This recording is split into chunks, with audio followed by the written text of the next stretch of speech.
Bismillahirrahmanirrahim. Assalamualaikum warahmatullahi wabarakatuh. Alhamdulillahi rabbil alamin. Wassalatu wassalamu ala rasulillahi nabiyyina wa sayyidina Muhammadin al-amin wa ala alihi wa sahbihi ajma'in wa ba'd. Saudara-saudariku, shaimin, as-shaimat dimanapun berada, alhamdulillah kita masih diberikan kesempatan, kemampuan, dan kekuatan untuk beraktivitas dan sampai pada detik yang sangat menentukan perjalanan di bulan Ramadan yang mulia ini hingga tiba di 10 hari terakhir di penghujung Ramadan. Semoga sampai detik ini seluruh rangkaian aktivitas kita dinilai sebagai ibadah yang diikhlaskan hanya kepada Allah Subhanahu wa Ta'ala. Semoga doa-doa kita diterima dan dijawab oleh Allah Subhanahu wa Ta'ala. Semoga dosa-dosa kita digugurkan dan diampuni oleh Allah Subhanahu wa Ta'ala. Dan semoga seluruh ibadah yang kita tunaikan diterima dengan penerimaan terbaik oleh Allah Subhanahu wa Ta'ala.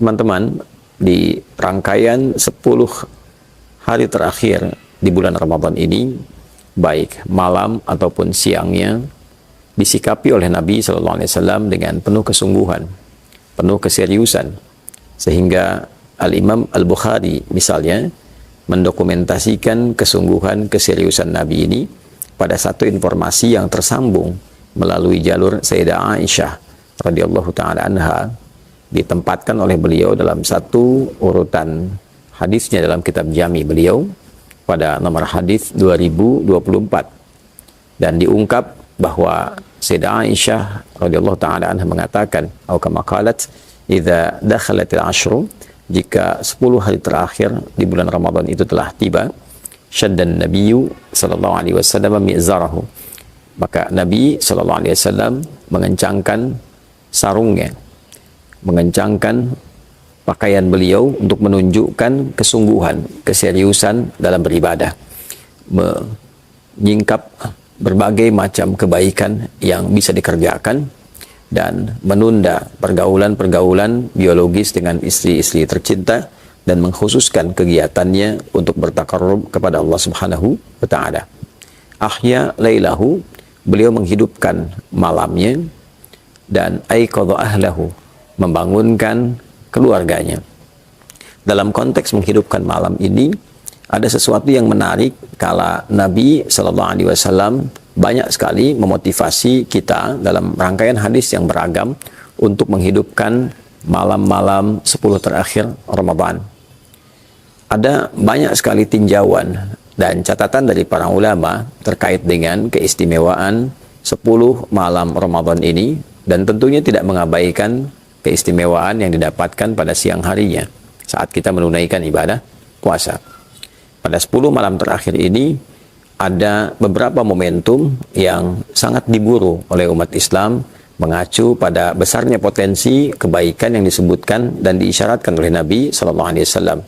Di antaranya adalah potensi mencari malam kemuliaan, malam keberkahan.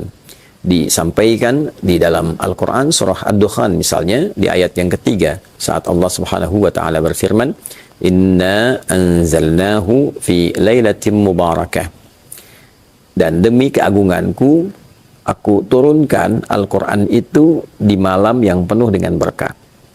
Ya, ayat ini ingin memberikan satu isyarat bahwa ada satu malam yang perjalanan waktu di malam itu seluruhnya diberkahi dengan keberkahan turunnya Al-Quran. Dengan sempurna di surah ke-97, yaitu surah Al-Qadar, dijelaskanlah kemudian di antara detil keberkahan yang dimaksudkan. Saat Allah Subhanahu wa Ta'ala berfirman, Inna anzalnahu fi lailatul qadar. Yang dimaksud malam mubarakah, malam yang diselimuti keberkahan itu adalah malam Al-Qadar, malam saat diturunkannya Al-Quran dengan segala keistimewaan dan keagungan yang melekat di dalamnya. Wa ma adraka ma lailatul qadar, tahukah Anda malam Al-Qadar ini, malam yang penuh berkah ini, Lailatul Qadri khairum min alfi syahr. Malam penuh berkah ini diliputi oleh limpahan pahala yang mengungguli, melebihi nilai dari 1000 bulan. Seringkali sementara pakar menghitung 1000 bulan ini kurang lebih ada yang menghitung 82 tahun sampai kisaran 85 tahun. Jadi bila ada seseorang beribadah bertepatan dengan malam ini, maka potensi pahala yang bisa dia raih setidaknya kurang lebih 85 tahun. Orang membaca Al-Quran bertepatan dengan malam ini, maka bacaannya bisa bernilai setidaknya 85 tahun. Anda membacakan Alif Lam Mim, seakan mendapat pahala. Bacaan itu lebih daripada 85 tahun membaca Alif Lam Mim tanpa henti.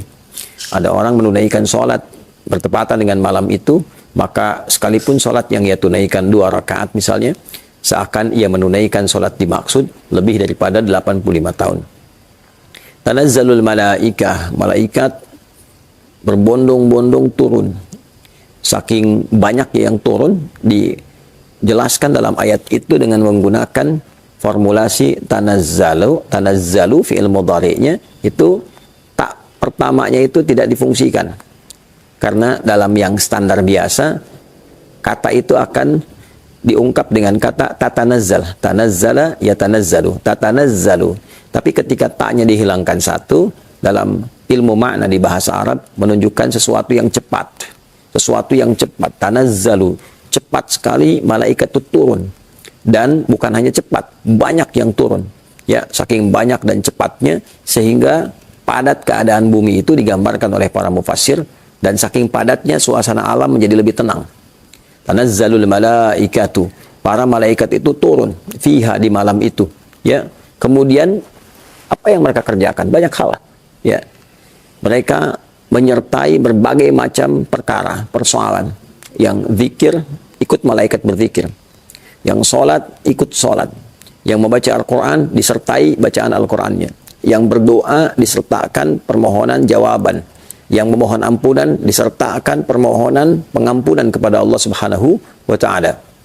Bahkan malaikat Jibril pun menjadi pemimpin di kalangan malaikat yang turun ini.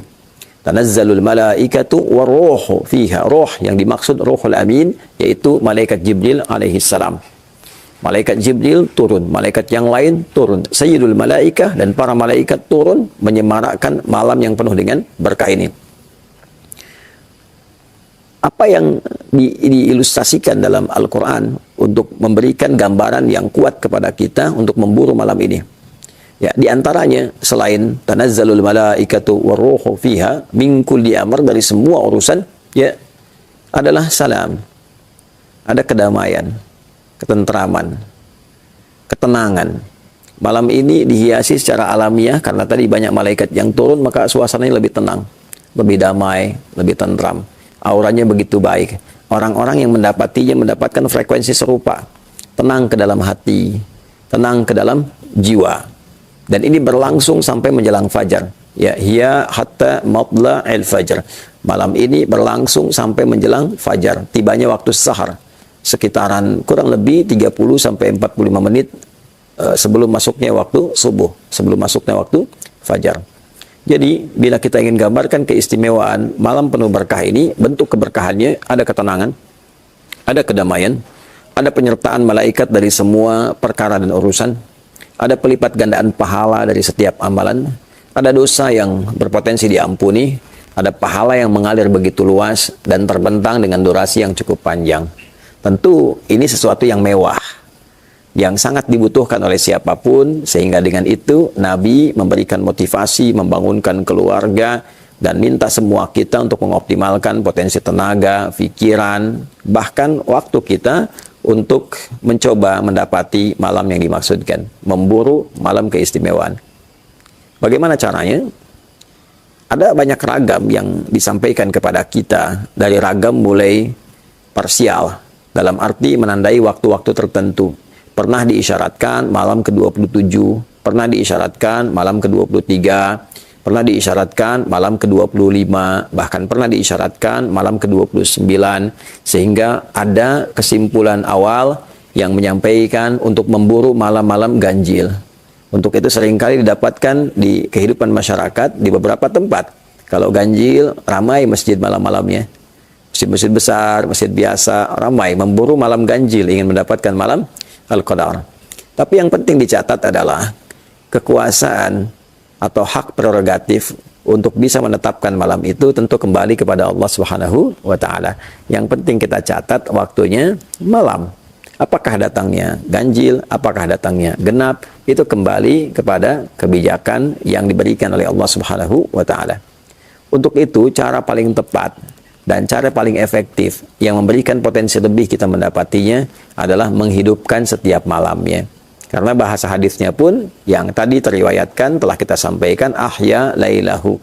Nabi menghidupkan setiap malamnya. Ya, malam khususnya 10 malam terakhir itu. Jadi kalau kita hadir di setiap malamnya, baik itu genap ataupun ganjil, menunaikan amalan, insya Allah potensi mendapatkan malam Al-Qadar itu lebih besar dibandingkan dengan hanya memburu di satu waktu tertentu saja. Ini cara paling efektif, langkah paling strategis untuk mendapatkan apa yang dimaksudkan. Terlebih, bila ada di antara kita yang bahkan sudah menghidupkan malam, alhamdulillah dari sejak malam pertama, malam kedua, sampai malam yang terakhir. Dan puncaknya saat kita takbiran tentu, dan itu sudah berakhir. Ya, bila seluruh malamnya kita isi dengan ibadah, maka potensi besar kita mendapatkan malam Al-Qadar yang dimaksudkan.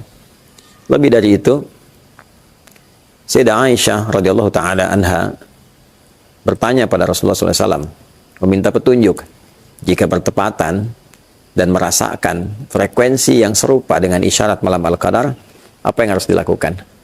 Nah, itulah yang insya Allah kita akan jawab di pertemuan berikut, sekaligus memberikan tanda keberhasilan bagi orang yang meraih malam Al-Qadar seperti yang telah diuraikan. Allahumma taqabbal minna innaka antas sami'ul alim wa tub alaina innaka antat tawwabur rahim.